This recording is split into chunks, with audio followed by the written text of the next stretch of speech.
అందరికీ నమస్కారం. నేరాలు చేయడం, నేరాల్ని ఎదుటివారిపై నెట్టి బురదేయడం అనేది జగన్మోహన్ రెడ్డికి అలవాటుగా మారిపోయింది. ఇది రాష్ట్ర ప్రజలందరూ కూడా తెలుసు. అతని నేర స్వభావం, అతని నేరాలు కప్పించుకోవడానికి ఎదుటివాడి మీద అవి నెట్టేయటం. 2 రోజుల క్రితం జరిగినటువంటి పొదిలి పర్యటన జగన్మోహన్ రెడ్డి హెచ్డి బర్లీ పొగాకు రైతుల సమస్య పరిష్కరించడానికో వారిని పరామర్శించడానికో పేరు మీద పొదిలి పోయి నానా యాగి చేసి వచ్చాడు. అక్కడి నుంచి అక్కడ ఉన్నటువంటి సమస్య పరిష్కారానికి ప్రభుత్వం అన్ని రకాల చర్యలు తీసుకుంది. ఈయన మాత్రం రైతుల పరామర్శ పేరు మీద జిల్లా మొత్తం సమీకరణ చేసి సంఘ విద్రోహ శక్తుల్ని, రౌడీ మోకల్ని అందరిని కూడా ఆ గుంపులో కలిపేసి రైతుల పరామర్శ పేరు మీద పొదిలెళ్ళాడు. పొగాకు రైతుల సమస్య ప్రభుత్వం దృష్టికి వచ్చింది. మంత్రులు, అధికారులు ఎప్పటికప్పుడు స్పందిస్తామన్నారు. అక్కడికి వెళ్ళి ఆ సమస్య పరిష్కారానికి నిరంతరం పనిచేస్తూ ఉంది ఈ ప్రభుత్వం. ప్రభుత్వం తీసుకున్న చర్యల కారణంగా బర్లీ పొగాకు కొనుగోలు కూడా పెరిగినాయి. క్వింటాకి 12,000 గిట్టుబాటు ధర కల్పించే విధానంలో కొనుగోలు చేయడం ప్రారంభించాం. దానికి అనుగుణంగా కొనుగోళ్లు పెరిగినాయి. సమస్య పరిష్కారం దిశగా ప్రభుత్వం చర్యలు తీసుకుంటుంటే వారిని పరామర్శించాలని చెప్పి అక్కడికి వెళ్ళేవాడు పొగాకు రైతుల్ని 10 మందిని పిలుచుకొని వెళ్ళి మాట్లాడతారు. ఆ యాడికి వెళ్ళి ఏం జరుగుతూ ఉంది, ఎలా ఉంది పరిస్థితి, ఏం జరుగుతుంది అనేది మాట్లాడాలి ఎవడన్నా. అంతేగాని మొత్తం జిల్లా మొత్తం పోగు చేసి ఒక టార్గెట్స్ ఫిక్స్ చేసి గ్రామాల వారీగా ఎంతమంది రావాలని, అందులో కూడా యాంటీ సోషల్ ఎలిమెంట్స్ని పోగు చేసి ఎవడన్నా రైతులను పరామర్శపోవడానికి ఫ్లెక్సీలు, బ్యానర్లు ఎవడన్నా రాని తొక్కి పడేస్తామని చెప్పి ఈ విధంగా ఫ్లెక్సీలు పట్టుకొని వెళ్తాడండి. ఎవడన్నా చూడండి, ఎవడన్నా రాని తొక్కి పడేస్తాం. ఎవరిని తొక్కి పడేస్తాడు? నువ్వు రైతుల పరామర్శ పేరు పెట్టి ఈ ఫ్లెక్సీలు పట్టుకొని వెళ్ళావంటేనే 40,000 మంది వచ్చారని చెప్పి జగన్మోహన్ రెడ్డి చెప్తున్నాడు. 40,000 మంది ఎందుకు వస్తారు? పొగాకు రైతుల సమస్య మీద వాళ్ళ పరామర్శకు నువ్వు వెళ్తే 40,000 మంది ఎందుకు వచ్చారు? ఆ 40,000 మంది ఈ ఫ్లెక్సీలు ఏంటి? ఎవడన్నా రాని తొక్కి పడేస్తావనే బ్యానర్లు ఏంటి? ఎవడ తొక్కుతావు నువ్వు? ఏంటి నీ రౌడీజం ఏంటి? నీ రౌడీ రాజకీయాలు చేస్తే ఇక్కడ సహిస్తా కూర్చుంటాననుకుంటున్నావా? ఏమనుకుంటున్నావు నువ్వు? ఎవడు కూడా ఇక్కడ రెడీగా లేరు. నువ్వు చేసేటటువంటి ఈ నేరాలు, ఘోరాలు అయిపోయింది, టైం అయిపోయింది. దాడులు, హింసకి ఈ రాష్ట్రంలో తావులేదు.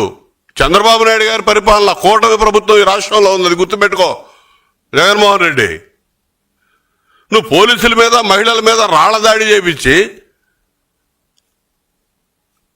మహిళలు నిరసన తెలియజేయడానికి వచ్చారు, శాంతియుతంగా నీ దృష్టి తీసుకురావడానికి వచ్చారు. వారికి ఉన్నటువంటి ఇబ్బంది, బాధ, వారు పడ్డ క్షోభ నీకు తెలియజెబుదామని నువ్వేం చేసావు? శాంతి భద్రతల సమస్య సృష్టించావు. యాంటీ సోషల్ ఎలిమెంట్స్ పెట్టి వాళ్ళ మీద దాడి చేయించావు. పోలీసులకు దెబ్బలు తగిలినాయి, మహిళలకు దెబ్బలు తగిలినాయి. నువ్వు రాజకీయ ముసుగులో రౌడీజం చేస్తావుంటే ఇక్కడ ఎవడు చూస్తా ఊరుకుంటాడు? ఏమనుకుంటున్నావు? ఇది నీకు ఆట అయిపోయింది. మొన్నటికి మొన్న తెనాలి పోయావు, రౌడీ షీటర్లలో పోయి వాళ్ళని పరామర్శించి, గంజాయి బ్యాచ్ని పరామర్శించి ఒక రెచ్చగొట్టే ధోరణి. రాష్ట్రంలో ఒక నూతన ఒరవడి తీసుకొస్తా ఉన్నావు. నీ ప్రభుత్వం ఉన్నప్పుడు నువ్వు ఎటు ఇదే చేశావు. ఇలా ప్రభుత్వం మారిపోయింది. ప్రజలు ఎందుకు నీకు ఆ విధమైనటువంటి తీర్పిచ్చి నిన్ను కూర్చోబెట్టారు? నువ్వు పనికిరావని. నువ్వు సమాజానికి నీ వల్ల చాలా చెడు ఉంది, చెడు జరుగుతూ ఉంది. రాజకీయానికి నువ్వు పనికిరావనేది అర్థం. ఒక ఛాన్స్ అని అవకాశం ఇచ్చిన ప్రజలు రెండో ఛాన్స్గా నువ్వు కనీసం ప్రతిపక్షానికి కూడా పనికిరావని ఎందుకు చెప్పారు? నువ్వు చేసిన దుశ్చర్యలని చూశారు. నీతో చాలా ఇబ్బంది, రాష్ట్రం చాలా ఇబ్బంది పడిద్దని గుర్తించే నేను 11 సీట్లు పరిమితం చేశారు. నువ్వు అనవసరంగా రైతుల పరామర్శ పేరుతో క్రిమినల్ బ్యాక్గ్రౌండ్ ఉన్న వారితో రౌడీ మోకలతో దాడులు చేసటం, వీళ్ళందరినీ తీసుకెళ్ళటం, ఒక మాజీ ముఖ్యమంత్రిగా ఉండి ఇదేం పనిలే? అసలు పొదిల్లో నువ్వు చేసిన పరిస్థితి ఏంటి? నీ పరామర్శ పేరుతో నువ్వు చేసిన యాత్ర ఏంటి? 40,000 మందితో యాత్ర ఏంటి అసలు? నువ్వు ప్రజా సమస్యల పేరు మీద రోడ్డెక్కి సామాన్య ప్రజలు ఇబ్బందులు పెట్టడం, ఎక్కడికక్కడ రాజకీయ కార్యక్రమాల పేరుతో గొడవలు చేయటం, రౌడీజం చేయటం, ఇవాళ చూస్తే ఎవడు ఊరుకుంటాడు? ఎందుకు ఊరుకుంటాం మేము? చంద్రబాబు నాయుడు గారు అనేక పర్యాయాలు చెప్పారు, నీ రౌడీ రాజకీయాలు చెల్లవు, చూస్తూ ఊరుకోము, తొక్కి పడేసేది ఖాయం, నువ్వు అనుకుంటున్నావేమో, ఆ రాజకీయాలకి ఈ రాష్ట్రంలో తావులేదు, రోజులు చెల్లిని, నువ్వు ఇప్పటికైనా బుద్ధి తెచ్చుకో. శాంతియుతంగా నిరసన తెలియజేసినటువంటి మహిళల మీద నువ్వు పోగు చేసిన మందతో నువ్వు సాగించినటువంటి దౌర్జన్యం ఏంటి? అందరూ చూశారు, కళ్ళారా, రాష్ట్రం అంతా చూసింది. తప్పు చేసిన వారి మీద చట్ట ప్రకారం చర్యలు తీసుకోవడానికి ఈ ప్రభుత్వం సిద్ధంగా ఉంది. మొదటి నుంచి అదే చెప్తా ఉన్నాం. ఈరోజు నువ్వు చేసింది, అరెస్ట్ చేసినటువంటి వ్యక్తుల మీద 9 మంది మీద ప్రీవియస్ కేసులు ఉన్నాయి. 24 మందిని అరెస్ట్ చేస్తే 9 మంది మీద పెద్ద హిస్టరీ ఉంది వాళ్ళ మీద. Mora Shankar Reddy, crime number 12/2024 under section 323, 354, 427, 448, 509 read with 34 IPC మీద శంకర్ రెడ్డి మీద కేసులు ఉన్నాయి. అదేవిధంగా Chopparapu Veeranjaneyulu, crime number 173/2016 under section 324 read with 34 IPC Kanigiri పిఎస్లో కేసులు ఉన్నాయి. అదేవిధంగా షేక్ ఇంతియాజ్, ఇతని మీద అయితే 5 కేసులు రిజిస్టర్ అయి ఉన్నాయి. క్రైమ్ నంబర్ 190/2024, అదేవిధంగా crime number 111/2019, crime number 13/2020, crime number 284/2023. ఇవన్నీ సెక్షన్స్ అన్ని కూడా చదువుతూ ఉంటే 2 పేజీలు అవుతాయి. 5 కేసులు రిజిస్టర్ అయి ఉన్నాయి షేక్ ఇంతియాజ్ అనేవాడి మీద. అదేవిధంగా Mekala Krishnareddy, crime number 145/2022 under section 143, 147, 148, 149, 324, 506 IPC Mundlamuru police స్టేషన్లో కేసులు ఇవన్నీ ఉన్నాయి. అదేవిధంగా మన్నెం శ్రీధర్ బాబు, క్రైమ్ నంబర్ 117/2018 ఇతని మీద ఉన్న కేసు. ఈ విధంగా Nalli Venkata Kondaiah, crime number 76/2024, Sheikh Baji, crime number 115/2024 under section 171, 188, 34 IPC read with 155 2 CrPC Podili PS. అదేవిధంగా పుని వెంకటేశ్వర్లు, ఇతని మీద 2 కేసులు ఉన్నాయి. Crime number 9/2025, 10/2025. ఇదే విధంగా బాలి శివ, క్రైమ్ నంబర్ 189/2019. 9 మంది మీద ఆల్రెడీ కేసులు ఉన్నాయి. ఆ పొదిలో ఓటర్ లిస్ట్ కన్నా కూడా నిన్న వచ్చిన వారిపై కేసు లిస్ట్ ఎక్కువ ఉంది. పొదిల్లో ఓటర్ లిస్ట్ కంటే నువ్వు తీసుకొచ్చిన వాళ్ళ కేసు లిస్ట్ ఎక్కువ ఉంది. ఇటువంటి గుంపున నువ్వు తీసుకొచ్చి రైతుల పరామర్శ పేరు మీద వచ్చేది నువ్వు. ఇదే వీళ్ళందరూ పెద్ద స్వాతంత్ర అరెస్ట్ చేసిన వాళ్ళందరూ స్వాతంత్ర సమర యోధుల్లా మాట్లాడుతున్నాడు. వాళ్ళందరూ కరడు కట్టిన నేరస్తులే, చరిత్ర చెబుతా ఉంది. ఇక్కడ రాజారెడ్డి రాజ్యాంగం అమలు చేయాలనుకుంటున్నావు, కుదరదు. ఈ రాష్ట్రంలో చంద్రబాబు నాయుడు గారి పరిపాలన, కూటమి ప్రభుత్వం. నువ్వు అనుకునే రాజ్యాంగం, రాజారెడ్డి రాజ్యాంగం ఆ ప్రాంతంలో అమలు చేయాలని నువ్వు అనుకుంటున్నావేమో.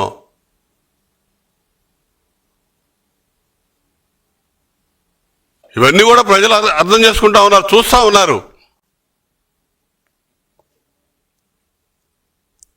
పైగా మళ్ళీ నువ్వు ట్విట్టర్లో స్పందించడం దీని మీద సిగ్గు లేకుండా. చేసిన తప్పు. ఎన్ని ఉద్యమాలు చేయాలి 5 సంవత్సరాలు మేము?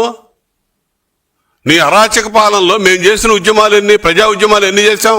ఏ రోజు ఈ విధంగా ప్రవర్తించలేం మేము. పొగాకు రైతులు పరామర్శ పేరుతో నువ్వే చెప్తావు 40,000 మంది వచ్చారు. 40,000 మంది అసలు ఏం పని నీకు? నువ్వు పెట్టుకెళ్ళినటువంటి ఈ ఫ్లెక్సీలేంటి, బ్యానర్లేంటి, ఎవడు రెచ్చగొట్టడానికి? రెచ్చిపోతే ఏమైంది? ఎదుటివాడు కూడా, మా కార్యకర్తలు మా నాయకులు కూడా ఇదే విధంగా స్పందిస్తే, ప్రతిస్పందన ఉంటే పరిస్థితి ఏంటి? నీ ఆలోచన ఏంటి? శాంతి భద్రతల సమస్య సృష్టించాలి రాష్ట్రంలో, దాని గురించే కదా. నీ కుటిల రాజకీయాలు, నీ కుటిలమైనటువంటి ఎత్తులు ఈ కూటమి ప్రభుత్వంలో, చంద్రబాబు నాయుడు గారి ప్రభుత్వంలో చెల్లనివ్వో, గుర్తుపెట్టుకో, ఖబర్దార్. పైగా సిగ్గు లేకుండా సమర్థించుకోవడానికి నువ్వు ఎక్స్లో స్పందిస్తా ఉన్నావు. ఇవన్నీ కాదు, నీతో పని లేదు. రైతు ప్రభుత్వం ఇది. రైతులకి ఏ సమస్య ఉన్నా కూడా ఆ సమస్య పట్ల సానుకూలంగా స్పందించి సమస్య పరిష్కారానికి అన్ని రకాల చర్యలు తీసుకునే ప్రభుత్వం ఈ రాష్ట్రంలో అధికారంలో ఉంది చంద్రబాబు నాయుడు గారి నాయకత్వంలో. పూర్తి అవగాహన ఉంది రైతుల ఇష్యూల మీద, రైతుల సమస్యల మీద. కాబట్టి నీ పరామర్శలు, నీ సలహాలు, సూచనలు మాకేం అవసరం లేదు. నువ్వు నీ రాజారెడ్డి రాజ్యాంగం అమలు చేయాలనే విధానాలను పక్కన పెట్టి శాంతి భద్రతల సమస్యలు తీసుకురావడానికి నువ్వు చేసే కుట్రలు, కుయుక్తులు ఆపకపోతే నిన్ను నమ్మి వచ్చినాడు బలైపోతాడు. నువ్వు ఈ రౌడీ మోకల్ని, ఈ యాంటీ సోషల్ ఎలిమెంట్స్ని నువ్వు పక్కన తీసుకొని వచ్చినంత మాత్రాన దానిలో కొంతమంది అమాయకులు కూడా బలయ్యే ప్రమాదం ఉంది. కాబట్టి నువ్వు ఇప్పటికన్నా బుద్ధి తెచ్చుకొని, ఇంకా నువ్వు 4 సంవత్సరాలు, ఇక నీకు 4 సంవత్సరాలు నువ్వు ప్రజా ఉద్యమాలు చేస్తావా? అసలు నువ్వు ప్రజల్లో ఉంటున్నావా? నువ్వు ఈ రాష్ట్రంలో ఉంటున్నావా? ఎక్కడ ఉంటున్నావు? నీకు ఈ రాష్ట్రంలో లేదు, అవకాశం లేదు. ఇక వెళ్ళిపోవడమే. ప్రజలకు అర్థమైపోయింది నీ పరిస్థితి ఏంటనేది. నువ్వు బెంగళూరు ప్యాలెస్ నుంచి నెలకు ఒక రోజు గెస్ట్ ఆర్టిస్ట్ లాగా వస్తున్నావు, వెళ్తున్నావు, వెళ్ళు, అంతవరకే సరదాగా ఎంజాయ్ చేయి. నువ్వు రైతుల గురించి నీకెందుకు? మేము చూస్తాం ఖచ్చితంగా రైతుకి ఏ సమస్య లేకుండా ఈ ప్రభుత్వం చంద్రబాబు నాయుడు గారి నాయకత్వంలో అన్ని విధాలు చర్యలు తీసుకుంటుంది. నువ్వు దయచేసి ఇటువంటి రెచ్చగొట్టే విధానాలు, ఈ విధంగా రాజకీయ పబ్బం గడుపుకునే వ్యవహారాలు మానుకో. నీ రౌడీ రాజకీయాలు కాలం చెల్లిందని చెప్పి నేను హెచ్చరిస్తా ఉన్నా.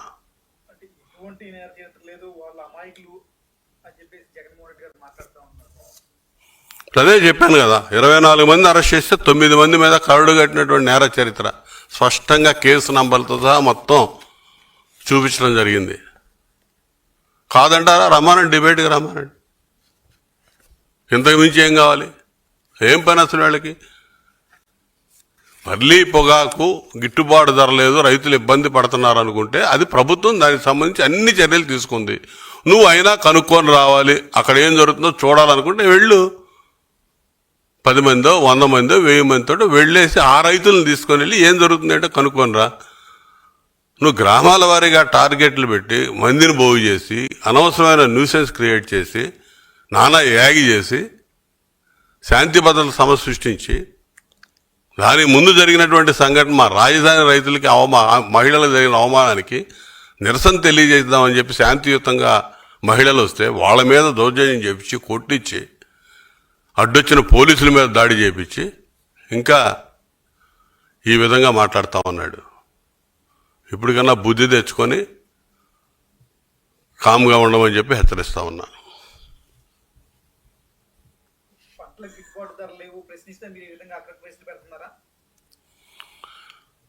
పంటలకు గిట్టుబాటు ధర లేవు అని జగన్మోహన్ రెడ్డి చెప్తే తెలుసుకునే పరిస్థితిలో ఈ ప్రభుత్వం లేదు. ప్రభుత్వానికి పూర్తి అవగాహన ఉంది. ప్రతి పంట మీద, వ్యవసాయం మీద చంద్రబాబు నాయుడు గారి ప్రభుత్వానికి పూర్తి అవగాహన ఉంది. ఏ సమస్య, చిన్న సమస్య వచ్చినా కూడా దాన్ని తక్షణమే పరిష్కరించడానికి ప్రభుత్వ యంత్రాంగం, మంత్రులు, శాసనసభ్యులు అందరూ కూడా వెళ్తా ఉన్నారు. మాట్లాడుతున్నారు. అది ఏ విధంగా సార్ట్అవుట్ చేయాలో ఇమీడియట్గా చర్యలు తీసుకోవడానికి ఈ ప్రభుత్వం ఎప్పుడు సిద్ధంగా ఉంది. జగన్మోహన్ రెడ్డి ఈ విధంగా రెచ్చగొట్టే విధానంలో అక్కడ కొత్త సమస్యలు తీసుకురావడానికి కదా రాజకీయ పబ్బం గడుపుకోవడానికి వేసే ఎత్తులు మేము సాగనివ్వం.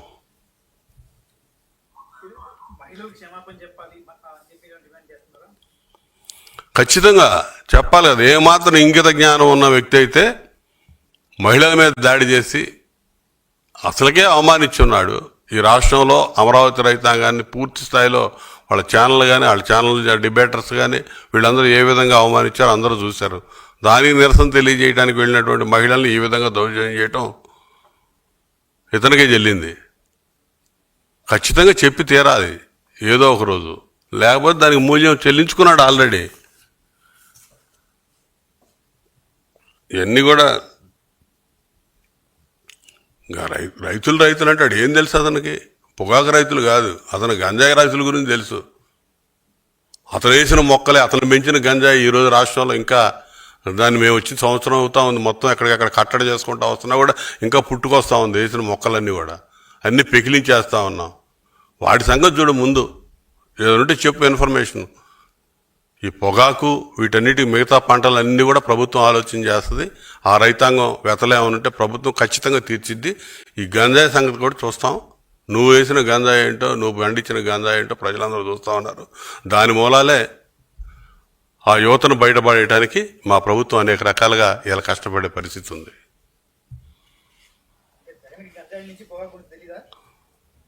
గంజాయి గురించి తెలుసు, పొగాకు గురించి తెలియదు. గంజాయిని ఆ విధంగా ప్రోత్సహించి యువతరం జీవితాలతో ఆటలాడుకున్నాడు 5 ఏళ్ళు. గంజాయి అంటే ఏంటో రాష్ట్రంలో ఎక్కడో అక్కడక్కడ గతంలో 5 సంవత్సరాలకి ముందు రాష్ట్రంలో ఏదో పట్టణ ప్రాంతాల్లో అక్కడక్కడ కొంతమంది తెలుసు. జగన్మోహన్ రెడ్డి వచ్చినాక ప్రతి గ్రామాలకి విస్తరించింది గంజాయి. గంజాయి మొత్తంలో జోగుతూ ఉన్నారు యువత. ఇప్పుడు దాదాపు ఆ డ్రగ్ ఎడిక్షన్ లాగా సంవత్సరం నుంచి చంద్రబాబు నాయుడు గారి నాయకత్వంలో అదంతా కూడా ఎడిక్ట్ చేసుకుంటా వాళ్ళందరినీ కూడా మార్పించుకొస్తా, ఆ గంజాయి సాగుని అక్కడికక్కడ కట్టడి చేస్తా ఈ ప్రభుత్వం పనిచేస్తూ ఉంది.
అందరికీ నమస్కారం.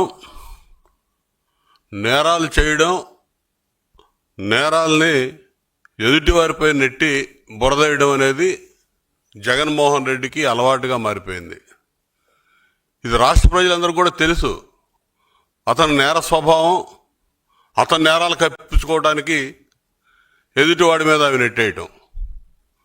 2 రోజుల క్రితం జరిగినటువంటి పొదిలి పర్యటన జగన్మోహన్ రెడ్డి హెచ్డి బర్లీ పొగాకు రైతుల సమస్య పరిష్కరించడానికో వారిని పరామర్శించడానికో పేరు మీద పొదిలిపోయి నానా యాగి చేసి వచ్చాడు. అక్కడి నుంచి అక్కడ ఉన్నటువంటి సమస్య పరిష్కారానికి ప్రభుత్వం అన్ని రకాల చర్యలు తీసుకుంది. వీళ్ళు మాత్రం రైతుల పరామర్శ పేరు మీద జిల్లా మొత్తం సమీకరణ చేసి సంఘ విద్రోహ శక్తుల్ని, రౌడీ మోకల్ని అందరిని కూడా ఆ గుంపులో కలిపేసి రైతుల పరామర్శ పేరు మీద పొదిలెళ్ళాడు. పొగాకు రైతుల సమస్య ప్రభుత్వం దృష్టికి వచ్చింది. మంత్రులు, అధికారులు ఎప్పటికప్పుడు స్పందిస్తూ ఉన్నారు. అక్కడికి వెళ్ళి ఆ సమస్య పరిష్కారానికి నిరంతరం పనిచేస్తూ ఉంది ఈ ప్రభుత్వం. ప్రభుత్వం తీసుకున్న చర్యల కారణంగా బర్లీ పొగాకు కొనుగోలు కూడా పెరిగినాయి. క్వింటాకి 12,000 గిట్టుబాటు ధర కల్పించే విధానంలో కొనుగోలు చేయడం ప్రారంభించాం. దానికి అనుగుణంగా కొనుగోళ్లు పెరిగినాయి. సమస్య పరిష్కారం దిశగా ప్రభుత్వం చర్యలు తీసుకుంటుంటే వారిని పరామర్శించాలని చెప్పి అక్కడికి వెళ్ళేవాడు పొగాకు రైతుల్ని 10 మందిని పిలుచుకొని వెళ్ళి మాట్లాడతారు. ఆ యార్డుకి వెళ్ళి ఏం జరుగుతూ ఉంది, ఎలా ఉంది పరిస్థితి, ఏం జరుగుతుంది అనేది మాట్లాడాలి ఎవడన్నా. అంతేగాని మొత్తం జిల్లా మొత్తం పోగు చేసి ఒక టార్గెట్స్ ఫిక్స్ చేసి గ్రామాల వారీగా ఎంతమంది రావాలని, అందులో కూడా యాంటీ సోషల్ ఎలిమెంట్స్ని పోగు చేసి ఎవడన్నా రైతులను పోవడానికి ఫ్లెక్సీలు, బ్యానర్లు ఎవడన్నా రాని తొక్కి పడేస్తామని చెప్పి ఈ విధంగా ఫ్లెక్సీలు పట్టుకొని వెళ్తాడండి. ఎవడన్నా చూడండి, ఎవడన్నా రాని తొక్కి పడేస్తాం. ఎవరిని తొక్కి పడేస్తాడు? నువ్వు రైతుల పరామర్శ పేరు పెట్టి ఈ ఫ్లెక్సీలు పట్టుకొని వెళ్ళావంటేనే 40,000 మంది వచ్చారని చెప్పి జగన్మోహన్ రెడ్డి చెప్తున్నాడు. 40,000 మంది ఎందుకు వస్తారు? పొగాకు రైతుల సమస్య మీద వాళ్ళ పరామర్శకు నువ్వు వెళ్తే 40,000 మంది ఎందుకు వచ్చారు? ఆ 40,000 మంది ఈ ఫ్లెక్సీలు ఏంటి? ఎవడన్నా రాని తొక్కి పడేస్తావనే బ్యానర్లు ఏంటి? ఎవడ తొక్కుతావు నువ్వు? ఏంటి నీ రౌడీజం ఏంటి? నీ రౌడీ రాజకీయాలు చేస్తే ఇక్కడ సహిస్తా కూర్చుంటాను అనుకుంటావా? ఏమనుకుంటున్నావు నువ్వు? ఎవడు కూడా ఇక్కడ రెడీగా లేరు. నువ్వు చేసేటటువంటి ఈ నేరాలు ఘోరాలు అయిపోయింది, టైం అయిపోయింది. దాడులు, హింసకి ఈ రాష్ట్రంలో తావులేదు. చంద్రబాబు నాయుడు గారి పరిపాలన, కూటమి ప్రభుత్వం ఈ రాష్ట్రంలో ఉంది, అది గుర్తుపెట్టుకో జగన్మోహన్ రెడ్డి. నువ్వు పోలీసుల మీద, మహిళల మీద రాళ్ల దాడి చేయించి మహిళలు నిరసన తెలియజేయడానికి వచ్చారు, శాంతియుతంగా నీ దృష్టి తీసుకురావడానికి వచ్చారు. వారికి ఉన్నటువంటి ఇబ్బంది, బాధ, వారు పడ్డ క్షోభ నీకు తెలియజెబుదామని నువ్వేం చేసావు? శాంతి భద్రతల సమస్య సృష్టించావు. యాంటీ సోషల్ ఎలిమెంట్స్ పెట్టి వాళ్ళ మీద దాడి చేపించావు. పోలీసులకు దెబ్బలు తగిలినాయి, మహిళలకు దెబ్బలు తగిలినాయి. నువ్వు రాజకీయ ముసుగులో రౌడీజం చేస్తావంటే ఇక్కడ ఎవడు చూస్తా ఊరుకుంటాడు? ఏమనుకుంటున్నావు? ఇది నీకు ఆట అయిపోయింది. మొన్న తెనాలి పోయావు, రౌడీ షీటర్లలో పోయి వాళ్ళని పరామర్శించి, గంజాయి బ్యాచ్ని పరామర్శించి ఒక రెచ్చగొట్టే ధోరణి. రాష్ట్రంలో ఒక నూతన వరవడి తీసుకొస్తా ఉన్నావు. నీ ప్రభుత్వం ఉన్నప్పుడు నువ్వు ఎటు ఇదే చేశావు. ఇలా ప్రభుత్వం మారిపోయింది. ప్రజలు ఎందుకు నీకు ఆ విధమైనటువంటి తీర్పిచ్చి నిన్ను కూర్చోబెట్టారు? నువ్వు పనికిరావని. నువ్వు సమాజానికి నీ వల్ల చాలా చెడు ఉంది, చెడు జరుగుతూ ఉంది. రాజకీయానికి నువ్వు పనికిరావు అనేది అర్థం. ఒక ఛాన్స్ అని అవకాశం ఇచ్చిన ప్రజలు రెండో ఛాన్స్గా నువ్వు కనీసం ప్రతిపక్షానికి కూడా పనికిరావని ఎందుకు చెప్పారు? నువ్వు చేసిన దుశ్చర్యలని చూశారు. నీతో చాలా ఇబ్బంది, రాష్ట్రం చాలా ఇబ్బంది పడిద్దని గుర్తించే నేను 11 సీట్లు పరిమితం చేశారు. నువ్వు అనవసరంగా రైతుల పరామర్శ పేరుతో క్రిమినల్ బ్యాక్గ్రౌండ్ ఉన్న వారితో, రౌడీ మోకలతో దాడులు చేసటం, వీళ్ళందరినీ తీసుకెళ్ళటం. ఒక మాజీ ముఖ్యమంత్రిగా ఉండి ఇదేం పనిలే? అసలు పొదిల్లో నువ్వు చేసిన పరిస్థితి ఏంటి? నీ పరామర్శ పేరుతో నువ్వు చేసిన యాత్ర ఏంటి? 40,000 మందితో యాత్ర ఏంటి అసలు? నువ్వు ప్రజా సమస్యల పేరు మీద రోడ్డెక్కి సామాన్య ప్రజలు ఇబ్బందులు పెట్టడం, ఎక్కడికక్కడ రాజకీయ కార్యక్రమాల పేరుతో గొడవలు చేయటం, రౌడీజం చేయటం, ఇవాళ చూస్తే ఎవడు ఊరుకుంటాడు? ఎందుకు ఊరుకుంటాం మేము? చంద్రబాబు నాయుడు గారు అనేక పర్యాయాలు చెప్పారు, నీ రౌడీ రాజకీయాలు చెల్లవు, చూస్తూ ఊరుకోము, తొక్కి పడేసేది ఖాయం, నువ్వు అనుకుంటున్నావేమో. ఆ రాజకీయాలకి ఈ రాష్ట్రంలో తావులేదు, రోజులు చెల్లిని. నువ్వు ఇప్పటికైనా బుద్ధి తెచ్చుకో. శాంతియుతంగా నిరసన తెలియజేసినటువంటి మహిళల మీద నువ్వు పోగు చేసిన మందతో నువ్వు సాగించినటువంటి దౌర్జన్యం ఏంటి? అందరూ చూశారు కళ్ళారా, రాష్ట్రం అంతా చూసింది. తప్పు చేసిన వారి మీద చట్ట ప్రకారం చర్యలు తీసుకోవడానికి ఈ ప్రభుత్వం సిద్ధంగా ఉంది. మొదటి నుంచి అదే చెప్తా ఉన్నాం. ఈరోజు నువ్వు చేసింది, అరెస్ట్ చేసినటువంటి వ్యక్తుల మీద 9 మంది మీద ప్రీవియస్ కేసులు ఉన్నాయి. 24 మందిని అరెస్ట్ చేస్తే 9 మంది మీద పెద్ద హిస్టరీ ఉంది వాళ్ళ మీద. Mora Shankar Reddy, crime number 12/2024 under section 323, 354, 427, 448, 509 read with 34 IPC మీద శంకర్ రెడ్డి మీద కేసులు ఉన్నాయి. అదేవిధంగా Chopparapu Veeranjaneyulu, crime number 173/2016 under section 324 read with 34 IPC Kanigiri పిఎస్లో కేసులు ఉన్నాయి. అదేవిధంగా షేక్ ఇంతియాజ్, ఇతని మీద అయితే 5 కేసులు రిజిస్టర్ అయి ఉన్నాయి. క్రైమ్ నంబర్ 190/2024, అదేవిధంగా crime number 111/2019, crime number 13/2020, crime number 284/2023. ఇవన్నీ సెక్షన్స్ అన్ని కూడా చదువుతూ ఉంటే 2 పేజీలు అవుతాయి. 5 కేసులు రిజిస్టర్ అయి ఉన్నాయి షేక్ ఇంతియాజ్ అనేవాడి మీద. అదేవిధంగా Mekala Krishnareddy, crime number 145/2022 under section 143, 147, 148, 149, 324, 506 IPC Mundlamuru police స్టేషన్లో కేసులు ఇవన్నీ ఉన్నాయి. అదేవిధంగా మన్నెం శ్రీధర్ బాబు, క్రైమ్ నంబర్ 117/2018 ఇతని మీద ఉన్న కేసు. ఈ విధంగా Nalli Venkata Kondaiah, crime number 76/2024, Sheikh Baji, crime number 115/2024 under section 171, 188, 34 IPC read with 155 2 CrPC Podili PS. అదేవిధంగా పుని వెంకటేశ్వర్లు, ఇతని మీద 2 కేసులు ఉన్నాయి. Crime number 9/2025, 10/2025. ఇదే విధంగా బాలి శివ, క్రైమ్ నంబర్ 189/2019. 9 మంది మీద ఆల్రెడీ కేసులు ఉన్నాయి. ఆ పొదిల్లో ఓటర్ లిస్ట్ కన్నా కూడా నిన్న వచ్చిన వారిపై కేసు లిస్ట్ ఎక్కువ ఉంది. పొదిల్లో ఓటర్ లిస్ట్ కంటే నువ్వు తీసుకొచ్చిన వాళ్ళ కేసు లిస్ట్ ఎక్కువ ఉంది. ఇటువంటి గుంపున నువ్వు తీసుకొచ్చి రైతుల పరామర్శ పేరు మీద వచ్చేది నువ్వు. ఇదే వీళ్ళందరూ పెద్ద స్వాతంత్ర అరెస్ట్ చేసిన వాళ్ళందరూ స్వాతంత్ర సమర యోధుల్లా మాట్లాడుతున్నాడు. వాళ్ళందరూ కరడుగట్టిన నేరస్తులే. చరిత్ర చెబుతా ఉంది. ఇక్కడ రాజారెడ్డి రాజ్యాంగం అమలు చేయాలనుకుంటున్నావు, కుదరదు.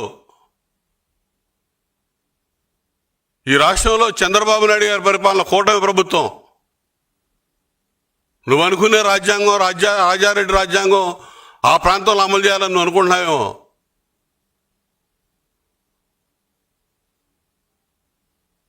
ఇవన్నీ కూడా ప్రజలు అర్థం చేసుకుంటా ఉన్నారు, చూస్తూ ఉన్నారు.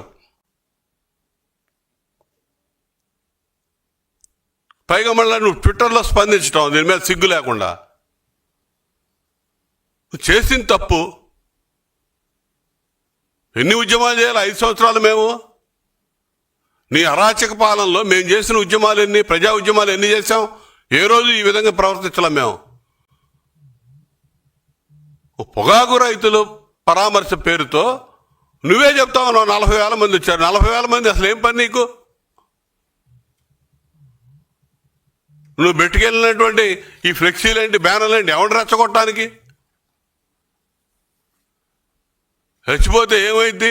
ఎదుటివాడు కూడా, మా కార్యకర్తలు, మా నాయకులు కూడా ఇదే విధంగా స్పందిస్తే, ప్రతిస్పందన ఉంటే పరిస్థితి ఏంటి? నీ ఆలోచన ఏంటి? శాంతి భద్రతల సమస్య సృష్టించాలి రాష్ట్రంలో, దాని గురించే కదా. నీ కుటిల రాజకీయాలు, నీ కుటిలమైనటువంటి ఎత్తులు ఈ కూటమి ప్రభుత్వంలో, చంద్రబాబు నాయుడు గారి ప్రభుత్వంలో చెల్లనివ్వో, గుర్తుపెట్టుకో, ఖబర్దార్. పైగా సిగ్గు లేకుండా సమర్థించుకోవడానికి నువ్వు యాక్చువల్గా స్పందిస్తూ ఉన్నావు. ఇవన్నీ కాదు, నీతో పని లేదు. రైతు ప్రభుత్వం ఇది. రైతులకి ఏ సమస్య ఉన్నా కూడా ఆ సమస్య పట్ల సానుకూలంగా స్పందించి సమస్య పరిష్కారానికి అన్ని రకాల చర్యలు తీసుకునే ప్రభుత్వం ఈ రాష్ట్రంలో అధికారంలో ఉంది చంద్రబాబు నాయుడు గారి నాయకత్వంలో. పూర్తి అవగాహన ఉంది రైతుల ఇష్యూల మీద, రైతుల సమస్యల మీద. కాబట్టి నీ పరామర్శలు, నీ సలహాలు, సూచనలు మాకేం అవసరం లేదు. నువ్వు నీ రాజారెడ్డి రాజ్యాంగం అమలు చేయాలనే విధానాలను పక్కన పెట్టి శాంతి భద్రతల సమస్యలు తీసుకురావడానికి నువ్వు చేసే కుట్రలు, కుయుక్తులు ఆపకపోతే నిన్ను నమ్మి వచ్చినాడు బలైపోతాడు. నువ్వు ఈ రౌడీ మోకల్ని, ఈ యాంటీ సోషల్ ఎలిమెంట్స్ని నువ్వు పక్కన తీసుకొని వచ్చినంత మాత్రాన దానిలో కొంతమంది అమాయకులు కూడా బలయ్యే ప్రమాదం ఉంది. కాబట్టి నువ్వు ఇప్పుడు కన్నా బుద్ధి తెచ్చుకొని ఇంకా నువ్వు 4 సంవత్సరాలు, ఇక నీకు ఈ 4 సంవత్సరాలు నువ్వు ప్రజా ఉద్యమాలు చేస్తావా? అసలు నువ్వు ప్రజల్లో ఉంటున్నావా? నువ్వు ఈ రాష్ట్రంలో ఉంటున్నావా? ఎక్కడ ఉంటున్నావు? నీకు ఈ రాష్ట్రంలో లేదు, అవకాశం లేదు. ఇక వెళ్ళిపోవడమే. ప్రజలకు అర్థమైపోయింది నీ పరిస్థితి ఏంటనేది. నువ్వు బెంగళూరు ప్యాలెస్ నుంచి నెలకు ఒక రోజు గెస్ట్ ఆర్టిస్ట్ లాగా వస్తున్నావు, వెళ్తున్నావు, వెళ్ళు, అంతవరకే సరదాగా ఎంజాయ్ చేయి. నువ్వు రైతుల గురించి నీకెందుకు? మేము చూస్తాం ఖచ్చితంగా రైతుకి ఏ సమస్య లేకుండా ఈ ప్రభుత్వం చంద్రబాబు నాయుడు గారి నాయకత్వంలో అన్ని విధాలు చర్యలు తీసుకుంటుంది. నువ్వు దయచేసి ఇటువంటి రెచ్చగొట్టే విధానాలు, ఈ విధంగా రాజకీయ పబ్బం గడుపుకునే వ్యవహారాలు మానుకో. నీ రౌడీ రాజకీయాలకు కాలం చెల్లిందని చెప్పి నేను హెచ్చరిస్తా ఉన్నా.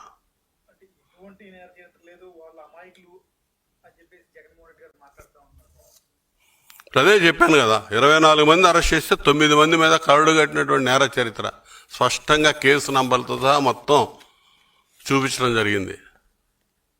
కాదంటారా? రమ్మానండి, డిబేట్కి రమ్మానండి. ఇంతకు మించి ఏం కావాలి? ఏం పని అసలు వాళ్ళకి? మళ్ళీ పొగాకు గిట్టుబాటు ధర లేదు, రైతులు ఇబ్బంది పడుతున్నారు అనుకుంటే అది ప్రభుత్వం దానికి సంబంధించి అన్ని చర్యలు తీసుకుంది. నువ్వు అయినా కనుక్కొని రావాలి. అక్కడ ఏం జరుగుతుందో చూడాలనుకుంటే వెళ్ళు. 10 మందో 100 మందో 1000 మందితో వెళ్ళేసి ఆ రైతులను తీసుకొని వెళ్ళి ఏం జరుగుతుందంటే కనుక్కొని రా. నువ్వు గ్రామాల వారీగా టార్గెట్లు పెట్టి మందిని బాగు చేసి అనవసరమైన న్యూసెన్స్ క్రియేట్ చేసి నానా యాగి చేసి శాంతి భద్రతల సమస్య సృష్టించి దానికి ముందు జరిగినటువంటి సంఘటన మా రాజధాని రైతులకి మహిళలకు జరిగిన అవమానానికి నిరసన తెలియజేద్దామని చెప్పి శాంతియుతంగా మహిళలు వస్తే వాళ్ళ మీద దౌర్జన్యం చేపించి కొట్టించి అడ్డొచ్చిన పోలీసుల మీద దాడి చేపించి ఇంకా ఈ విధంగా మాట్లాడుతూ ఉన్నాడు. ఇప్పటికన్నా బుద్ధి తెచ్చుకొని కామ్గా ఉండమని చెప్పి హెచ్చరిస్తా ఉన్నా.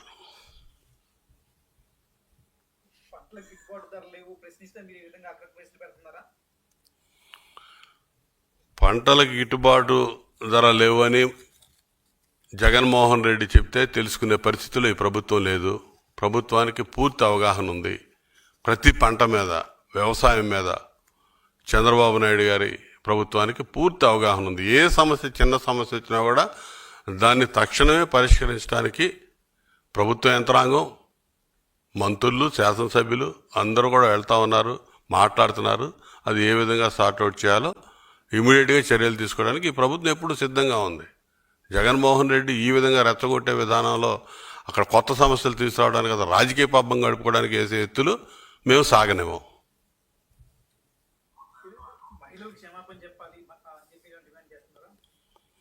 ఖచ్చితంగా చెప్పాలి కదా. ఏమాత్రం ఇంగిత జ్ఞానం ఉన్న వ్యక్తి అయితే మహిళల మీద దాడి చేసి అసలుకే అవమానించున్నాడు. ఈ రాష్ట్రంలో అమరావతి రైతాంగాన్ని పూర్తి స్థాయిలో వాళ్ళ ఛానల్ కానీ, వాళ్ళ ఛానల్ డిబేటర్స్ కానీ వీళ్ళందరూ ఏ విధంగా అవమానించారో అందరూ చూశారు. దానికి నిరసన తెలియజేయడానికి వెళ్ళినటువంటి మహిళల్ని ఈ విధంగా దౌర్జన్యం చేయటం ఇతనికే చెల్లింది. ఖచ్చితంగా చెప్పి తీరాలి ఏదో ఒక రోజు, లేకపోతే దానికి మూల్యం చెల్లించుకున్నాడు ఆల్రెడీ. ఇవన్నీ కూడా ఇంకా రైతులు అంటాడు. ఏం తెలుసు అతనికి? పొగాకు రైతులు కాదు, అతను గంజాయి రైతుల గురించి తెలుసు. అతను వేసిన మొక్కలే, అతను పెంచిన గంజాయి ఈరోజు రాష్ట్రంలో ఇంకా దాన్ని మేము వచ్చి సంవత్సరం అవుతా ఉంది, మొత్తం ఎక్కడికక్కడ కట్టడి చేసుకుంటూ వస్తున్నా కూడా ఇంకా పుట్టుకొస్తూ ఉంది. వేసిన మొక్కలన్నీ కూడా అన్నీ పెకిలించేస్తూ ఉన్నాం. వాటి సంగతి చూడు ముందు. ఏదంటే చెప్పు ఇన్ఫర్మేషన్. ఈ పొగాకు వీటన్నిటికి మిగతా పంటలన్నీ కూడా ప్రభుత్వం ఆలోచన చేస్తుంది. ఆ రైతాంగం వెతలేమనుంటే ప్రభుత్వం ఖచ్చితంగా తీర్చిద్ది. ఈ గంజాయి సంగతి కూడా చూస్తాం. నువ్వు వేసిన గంజాయి ఏంటో, నువ్వు పండించిన గంజాయి ఏంటో ప్రజలందరూ చూస్తూ ఉన్నారు. దాని మూలాలే ఆ యువతను బయటపడేయడానికి మా ప్రభుత్వం అనేక రకాలుగా ఇలా కష్టపడే పరిస్థితి ఉంది.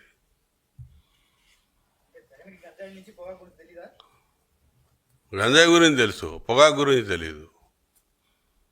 గంజాయిని ఆ విధంగా ప్రోత్సహించి యువతరం జీవితాలతో ఆటలాడుకున్నాడు 5 ఏళ్ళు. గంజాయి అంటే ఏంటో రాష్ట్రంలో ఎక్కడో అక్కడక్కడ గతంలో 5 సంవత్సరాలకి ముందు రాష్ట్రంలో ఏదో పట్టణ ప్రాంతాల్లో అక్కడక్కడ కొంతమంది తెలుసు. జగన్మోహన్ రెడ్డి వచ్చినాక ప్రతి గ్రామాలకి విస్తరించింది గంజాయి. గంజాయి మొత్తంలో జోగుతూ ఉన్నారు యువత. ఇప్పుడు దాదాపు ఆ డ్రగ్ ఎడిక్షన్ లాగా సంవత్సరం నుంచి చంద్రబాబు నాయుడు గారి నాయకత్వంలో అదంతా కూడా ఎడిక్ట్ చేసుకుంటా వాళ్ళందరినీ కూడా మార్పించుకొస్తా, ఆ గంజాయి సాగుని అక్కడికక్కడ కట్టడి చేస్తా ఈ ప్రభుత్వం పనిచేస్తూ ఉంది.